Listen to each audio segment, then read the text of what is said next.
Hello and welcome back. It turns out that the second derivative can help us find more than just intervals of concavity and inflection points. It can help us determine if we have a local max or a local min given an x value that's a candidate for a local max or a local min.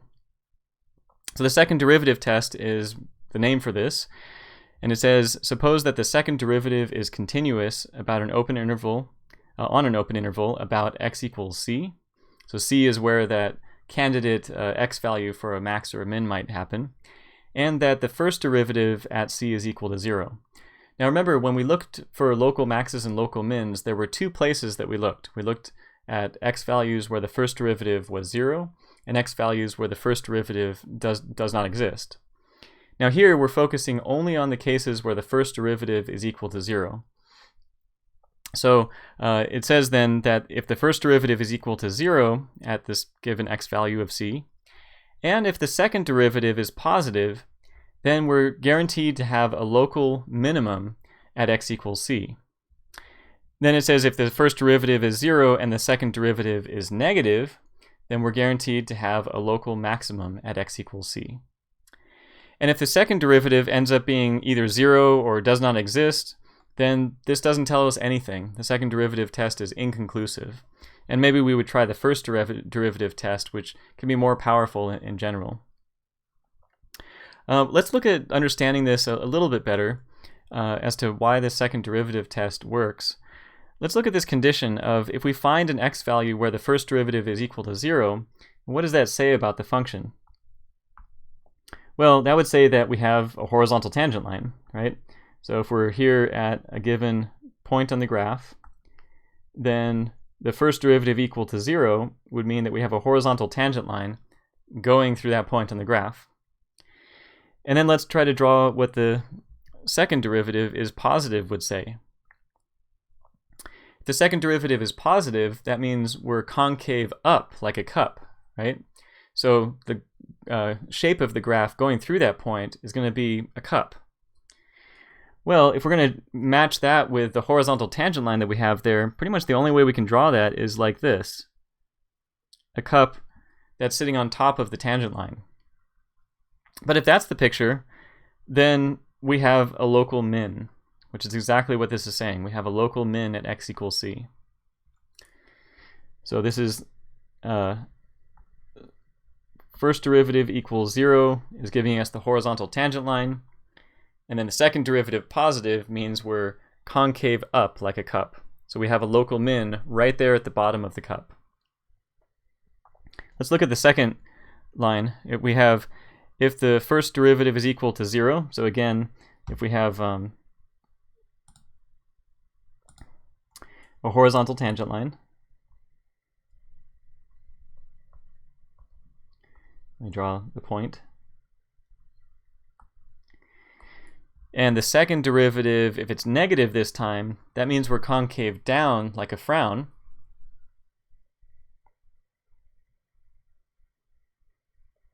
That's pretty much the only way we're going to be able to draw a picture of the second derivative being negative. So here's the positive case, excuse me. And here's the first derivative equaling 0. And if the second derivative is negative, so we're concave down like a frown, then we're going to have a max right there at the top of the frown. That's where it says then there is a local max at x equals c. So again, the second derivative test doesn't always help us out. If we have an x value where the first derivative does not exist, we can't use the second derivative test. We need that first derivative to equal 0, so we have a horizontal tangent line for this argument to work. Also, if the second derivative is equal to 0 or does not exist, the test doesn't say anything because we don't know if it's concave up or concave down. It doesn't really say what's going to happen there. We're going to have to find use the first derivative test in that case. Looking at example 3, it says find the local maximum and local minimum values of f of x equals, and then there's a polynomial given, using the second derivative test. So here we could use the first derivative test, and that's totally fine if it doesn't tell us to use the second derivative test. But here it's telling us to use the second derivative test, so let's go ahead and use the second derivative test. Now we have to find the first derivative first to be able to get the x values where the first derivative is equal to 0 to get the ball rolling. And in fact, if we're going to be figuring out where the first derivative is equal to 0, let's go ahead and factor it. We'll factor it all the way.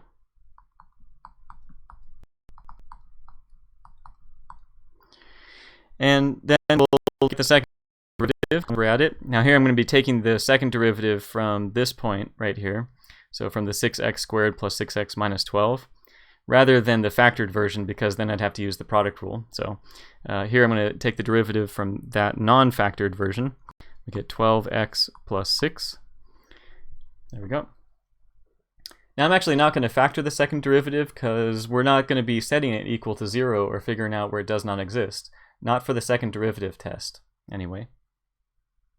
All we're going to do for the second derivative test is figure out if the second derivative is positive or negative. That's all we need out of it. So let's figure out where the first derivative is equal to 0.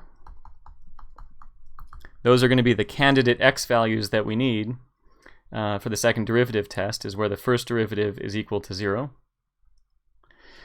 All right, so we have 6 times x minus 1 times x plus 2 equals 0. X equals 1 and x equals negative 2. Now, I'm just going to double check the DNE case, but you know, it's not going to lead us to any x values, but I just want to be complete. And check it. Use the second derivative test, so there probably won't be any, and because the first derivative is a polynomial. But just to be safe, we always want to be thinking about that does not exist case all the time. So now for when the first derivative is equal to 0 at these x values, we can use the second derivative test. So how do we do that? Well, first we can just write the derivative test.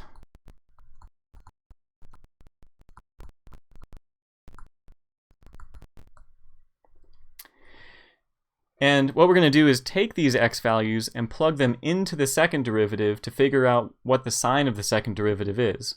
That's going to help us determine if we have a local max or a local min there. If the second derivative is positive, that means concave up like a cup, and we're going to have a min down there at the bottom of the cup. If the second derivative is negative, so concave down like a frown, then we're going to have a max there at the top of the frown. Let's find out what we have at each of these x values. We'll start with negative 2. It's kind of a squiggly double prime. Now we're plugging negative 2 into the second derivative. This is the second derivative test part. And we get negative 8, which notably is negative, which says that that point there, negative 2 comma f of negative 2, that's 13, is a local max. Second derivative negative means we have a local max.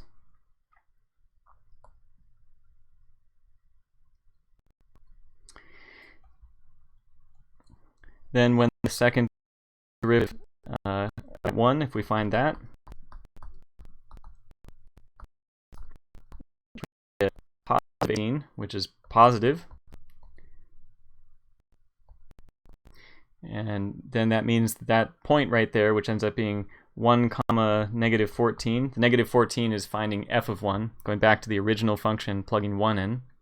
So you plug negative 2 in to the function to get negative 13. You plug 1 in to get negative 14. So that when the second derivative is positive, concave up like a cup, we have a local min at the bottom of the cup.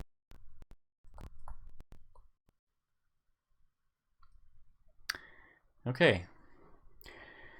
Now one thing I'll mention is we could have used the first derivative test, and you know, that would have been fine. We would have gotten the local max and the local min. But when you get to 3D, it's a little bit harder to use that first derivative test because you're coming at a local min from multiple directions. You know, you can imagine the lowest point in a valley. So there's some kind of like a basin, or the lowest point of a lake maybe is a better example. if you're coming at it from all directions, it's hard to figure out how, is that really the lowest point? Have you really considered all the directions? But if you can show that the second derivative is, let's say, positive, then you're going to know that there's a local min right there. So in Math 280, you'll be using the second derivative test to help determine if you have a local max or a local min. Okay. Oh, a couple other notes. Notice that we did actually find the local max and the local min. So there was our local max right there, -2, 13. There's a local min of 1, -14. And some last notes. One is that an example of the second derivative being inconclusive. Here we have the function x to the 4th, which just on the side, let me graph that function for you. Remember, x to the 4th looks something like this. Kind of a steep parabola. This is x to the 4th. Now we definitely have a min there at for x to the 4th at 0, 0. But let's see if we can use the second derivative test. Well, the first derivative would be 4x cubed. Second derivative would be 12x squared. So notice here that the first derivative is equal to 0 when x equals 0. So we have a candidate x value. But the second derivative at that x value is 0, which is not positive or negative. And so the second derivative test is inconclusive, even though we have a local min at x equals 0. So just because you get a second derivative of 0 doesn't tell you that there isn't a local max or a local min there. It just says, I don't know if there's a local max or a local min there. So you want to make sure to understand that the second derivative test is just inconclusive in those cases, and you have to go use another test to show if there's a local max or a local min, or possibly neither there. So a quick summary of the last packet. In this packet, the first derivative test uses the sign of the first derivative across a critical number to find the local maxes and mins. We said if the graph goes from increasing on one side to decreasing on the other side, then we have a local max there, for example. Whereas the second derivative test uses the sign of the second derivative at a critical number to find the local max or a local min. We plugged in x equals -2 into the first derivative to figure out if there's a local max or a local min. We plugged in 1 into the second derivative. I think I said first, but I meant second derivative, to figure out if there was a local max or a local min there. So the second derivative test, you're plugging in an x value and then into the second derivative and checking its sign to see if you have a local max or a local min. Whereas the first derivative test, you look at the sign of the first derivative on each side of that x value. So just a difference there to notice. Thank you so much for watching. I've enjoyed your presence, and I'll see you in the next video.